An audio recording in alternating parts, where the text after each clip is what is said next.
नमस्कार, मैं हूं पंकज श्रीवास्तव। सत्य हिंदी के खास कार्यक्रम सुनिए सच में आपका स्वागत है। आज बात पाकिस्तान के नए डिजिटल करेंसी कानून की और अमेरिकी राष्ट्रपति डोनाल्ड ट्रंप के परिवार के साथ जुड़े हितों की। क्या अमेरिकी राष्ट्रपति पाकिस्तान पर इसलिए भी मेहरबान नजर आते हैं क्योंकि निजी आर्थिक हित पाकिस्तान से जुड़े हैं? ट्रंप के परिवार से जुड़ी कंपनी का क्या है पाकिस्तानी कनेक्शन? और क्या पाकिस्तान के आर्मी चीफ आसिम मुनीर उस नमक का हक अदा कर रहे हैं जो उन्हें व्हाइट हाउस के भोज में खिलाया गया था? और इसका भारत पर क्या असर होगा? मिलेंगे इन तमाम सवालों के जवाब हमारे इस जरूरी वीडियो में। पाकिस्तान में क्रिप्टो काउंसिल है और अभी हाल में कुछ नई जो कानून है वो बने हैं, यानी पाकिस्तान के नए वर्चुअल एसेट्स एक्ट 9 जुलाई 2025 को पाकिस्तान ने इस कानून को पास किया, जिसके तहत Pakistan virtual asset regulatory authority PVARA बनाई गई है। ये अथॉरिटी क्रिप्टो करेंसी और ब्लॉकचेन से जुड़े सभी कामों को रेगुलेट करेगी। इस कानून का मकसद है कि पाकिस्तान में क्रिप्टो की बढ़ती लोकप्रियता को एक ढांचे में लाया जाए। पाकिस्तान में करीब 2 करोड़ लोग पहले से ही क्रिप्टो में निवेश कर रहे हैं और 2024 के डेटा के मुताबिक ये देश क्रिप्टो एडॉप्शन में 9वें नंबर पर है, जिसमें सालाना $300 बिलियन का लेन देन होता है। लेकिन इस कानून के पीछे सिर्फ आर्थिक मकसद नहीं है। कुछ लोग इसे जियोपॉलिटिकल रणनीति का हिस्सा मानते हैं। क्यों? क्योंकि इसमें एक बड़ा ट्विस्ट है। वो है ट्रंप परिवार का पाकिस्तान के इस बिजनेस के साथ एक कनेक्शन।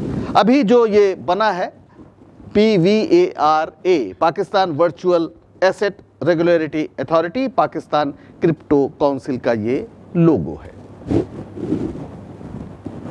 ये वो देश है जो हरे में आपको दिख रहे हैं, जहां पे क्रिप्टो करेंसी को इजाजत है, यानी वो लीगल है। और जहां आपको ये लाल दिख रहा है, जैसे चाइना, जैसे अल्जीरिया, जैसे लीबिया, इजिप्ट, इथियोपिया, ये सब जो हैं ये फिलहाल यहाँ पर क्रिप्टो करेंसी इलीगल है। अब मैं बार बार क्रिप्टो क्रिप्टो बोल रहा हूँ, क्या पता आप में कुछ लोग ऐसे हो जिन्हें इसका मतलब ना पता हो। वैसे ये शब्द शेयर बाजार वगैरह में दिलचस्पी रखने वालों के बीच प्रचलित है, लेकिन इतना भी आम नहीं है कि हम इस पर बात किए बगैर आगे बढ़ जाएं। तो सबसे पहले जान लेते हैं संक्षेप में कि ये क्रिप्टो करेंसी दरअसल है क्या।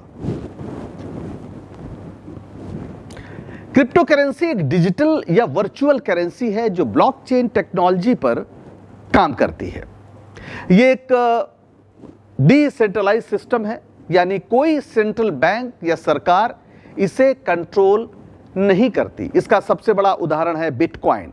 क्रिप्टो का जन्म 2009 में हुआ, जब एक अनजान व्यक्ति या समूह जिसे सातोशी नाकामोतो के नाम से जाना जाता है, उसने बिटकॉइन को लॉन्च किया। बिटकॉइन का आप यहां पर ये जो देख रहे हैं ये उसका प्रतीक है। बिटकॉइन एक ऐसी करेंसी जो दरअसल पूरी तरह से आभासी है, यानी एक ऐसी करेंसी बनाई गई जो बैंकों से, सरकारों से स्वतंत्र हो। उसमें किसी की मोहर ना लगी हो, किसी गवर्नर का साइन ना हो कि मैं धारक को इतने रुपए देने का वचन देता हूं, जैसे हमारे रुपए में होता है। यह बेहद सीमित मात्रा में जारी की जाती है, इसलिए मांग बढ़ने के साथ इनकी कीमत बढ़ जाती है।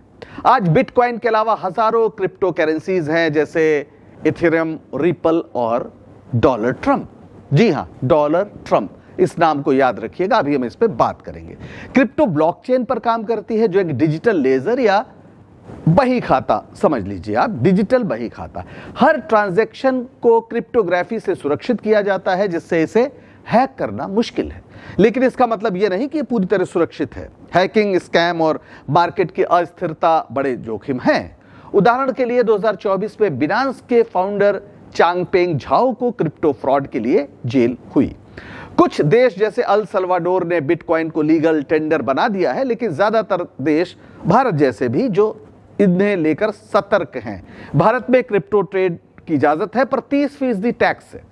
IMF और FATF जैसे संगठन क्रिप्टो को मनी लॉन्ड्रिंग और टेरर फाइनेंसिंग के लिए जोखिम मानते हैं। इंटरनेशनल मॉनेटरी फंड और जो आतंकवादी संगठनों को जो फाइनेंशियल हेल्प देने वालों पर नजर रखता है, FATF, इस पर भी अभी हम बात करेंगे। इनकी बात हम कर रहे हैं। जोखिम यानी खतरा। और इस समय दुनिया में सबसे बड़ा खतरों का खिलाड़ी कौन है? जवाब बहुत सीधा है और वो है डोनाल्ड ट्रंप। डोनाल्ड ट्रंप ने कुछ दिन पहले क्रिप्टो करेंसी अपने नाम से जारी की है। 20 जनवरी को अमेरिका के 47वें राष्ट्रपति बने, दोबारा कार्यभार संभाला और उसके बस 2 दिन पहले, समझिए 18 तारीख को, उन्होंने खुद की क्रिप्टो करेंसी लॉन्च की। ये देखिए उनका tweet, my new official Trump meme is here, it's time to celebrate everything we stand for, winning, join my special Trump community, get your dollar Trump now, go to this.com, have fun. यानी मेरी crypto currency में आप अब निवेश करिए। Dollar Trump नाम रख दिया उन्होंने, अपने नाम के साथ जोड़ दिया डॉलर ट्रंप।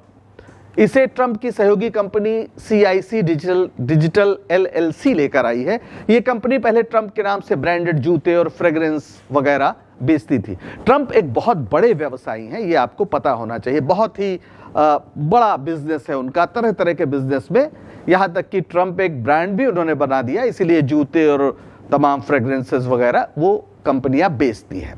तो coinmarketcap.com नाम की एक वेबसाइट के मुताबिक जब इन्होंने लॉन्च किया अपना डॉलर ट्रंप, तो कुछ घंटों में ही इसका मार्केट कैप $5.5 बिलियन तक पहुंच गया, यानी $5.5 अरब बिलियन। आलोचकों ने कहा कि यह राष्ट्रपति पद का दुरुपयोग है। आप क्या यकीन कर सकते हैं कि भारत का कोई राष्ट्रपति हो और वो तुरंत बताए कि मेरे नाम पर ये दुकान खुली है, वहाँ चले जाओ, ये रेस्टोरेंट खुला है, वहाँ खाना खा लो, ये मेरे नाम का कपड़ा है, ये पहन लो। कल्पना भी आप नहीं कर सकते हैं, लेकिन अमेरिका में ट्रंप साहब एक तरह से ये सब कर रहे हैं।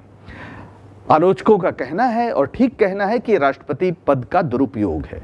उनका नाम होने की वजह से इस कंपनी में निवेश के प्रति अतिरिक्त आकर्षण होगा और इसके लिए दबाव भी महसूस किया जा सकता है। एक क्रिप्टो वेंचर कैपिटलिस्ट हैं निक टोमैन, उन्होंने क्या कहा? ट्रंप के साथ 80% की हिस्सेदारी होना और राष्ट्रपति पद की शपथ से पहले क्रिप्टो लॉन्च करने से उन्हें आर्थिक लाभ होगा और कई लोगों को इससे नुकसान होने की संभावना है। यानी इस डॉलर ट्रंप में पूरा 80% जो भागीदारी है या हिस्सेदारी है वो सीधे राष्ट्रपति ट्रंप की है और इसको लेकर सबकी नजरें टेढ़ी है। सीधा आरोप है कि ट्रंप ने अपनी कुर्सी को अपने धंधे का मार्केटिंग एजेंट बना दिया है। पर ट्रंप अगर आरोपों या बदनामियों से डर जाएं तो फिर ट्रंप कैसे? उन्हें किसी की परवाह न थी न है।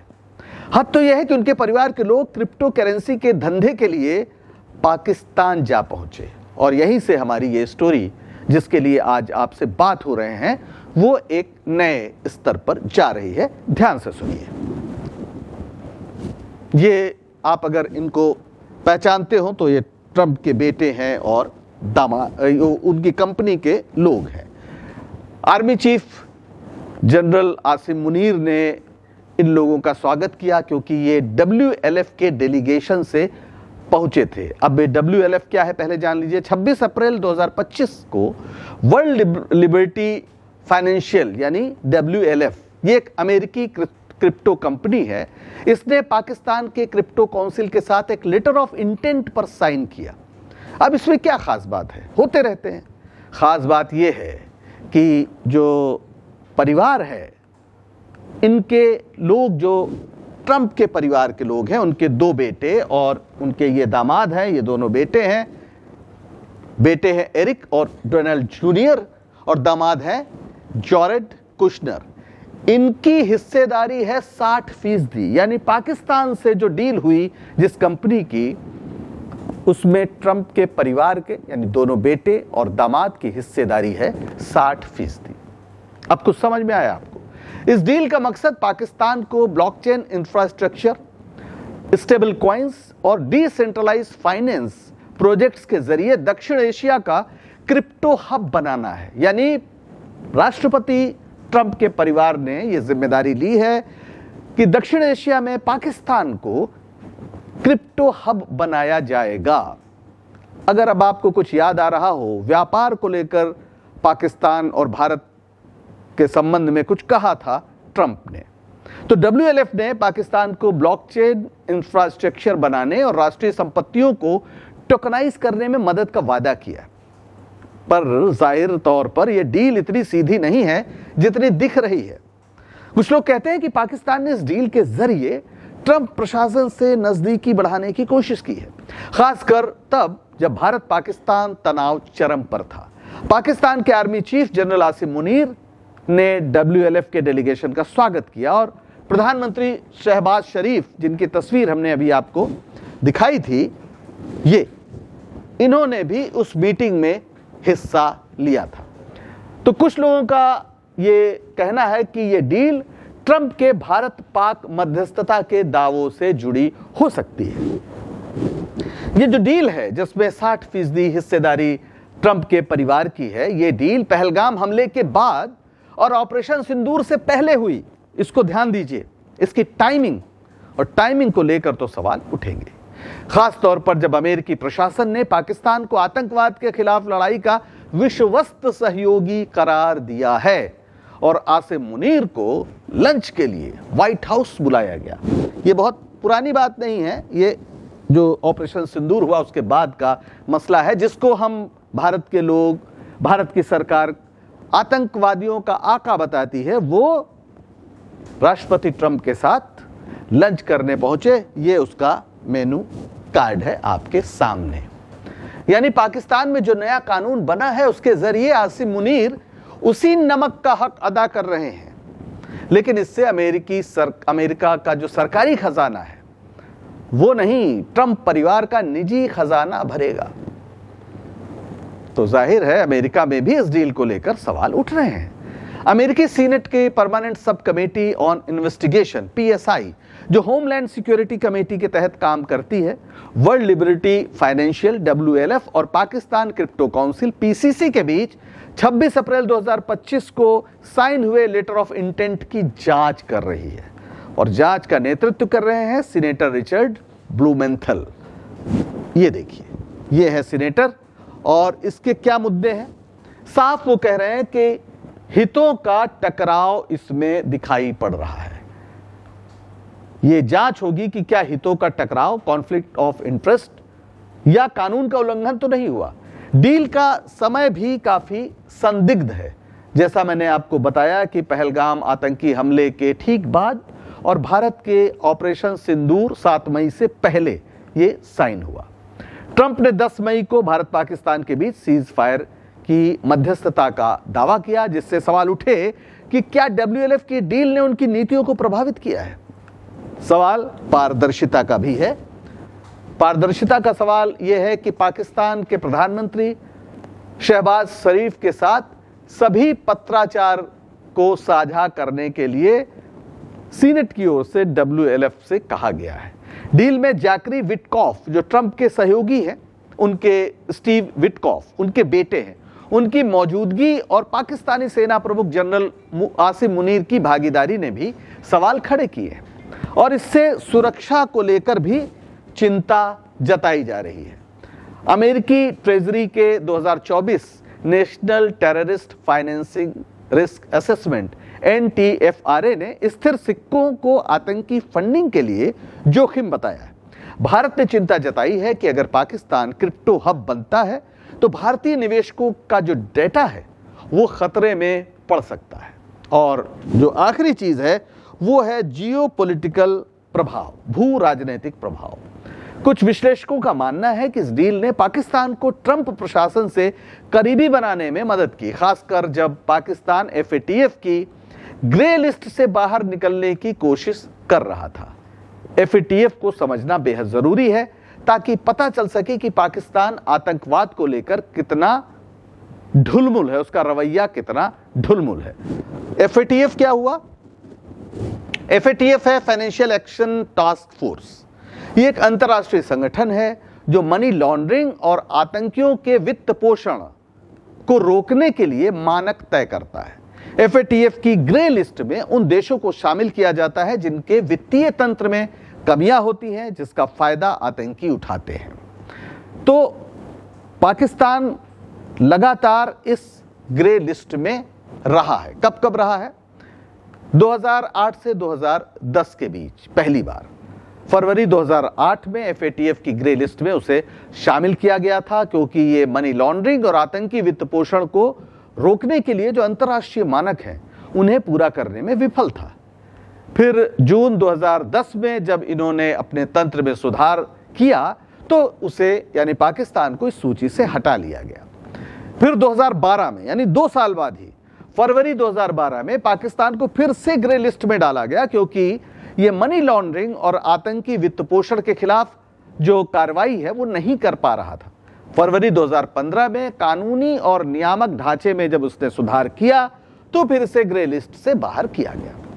और फिर 2018 से 2022 जून 2018 में पाकिस्तान को तीसरी बार ग्रे लिस्ट में शामिल किया गया, क्योंकि यह आतंकी वित्त पोषण के खिलाफ प्रभावी कार्रवाई में विफल था। एफएटीएफ ने 27 बिंदुओं का एक एक्शन प्लान दिया, जिसे बाद में 34 बिंदुओं तक बढ़ाया गया। इसमें आतंकी समूहों और व्यक्तियों के खिलाफ कार्रवाई, मनी लॉन्ड्रिंग की जांच और संपत्ति जब्ती जैसे कदम शामिल थे।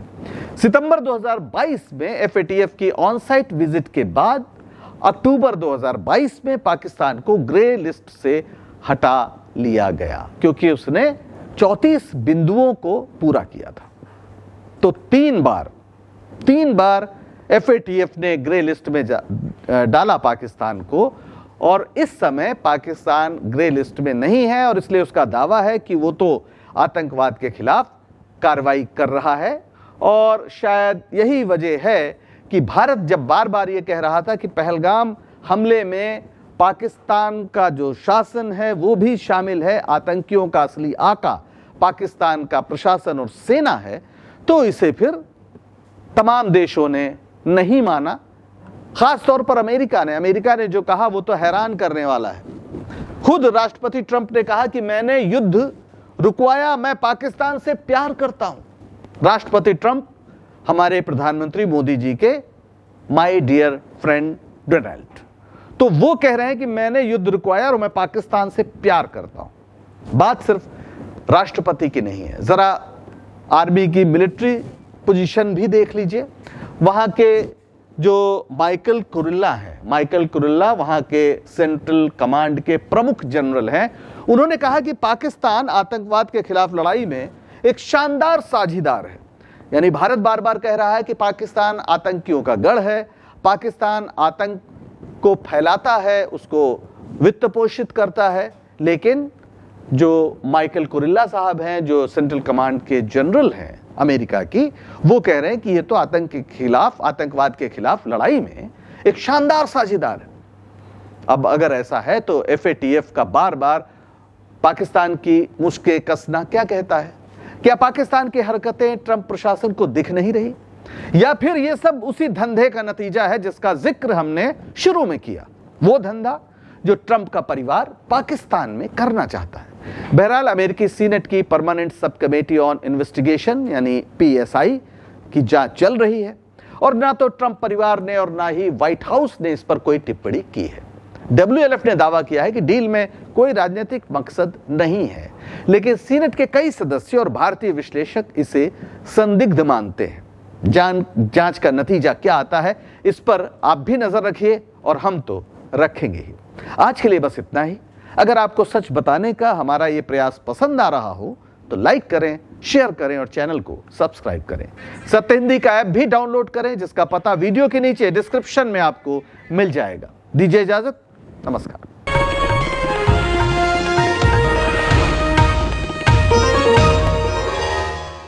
Disclaimer under Section 107 of the Copyright Act 1976. Allowance is made for fair use for purposes such as criticism, comment, news reporting, scholarship, and research. Fair use is a use permitted by copyright statute that might otherwise be infringing.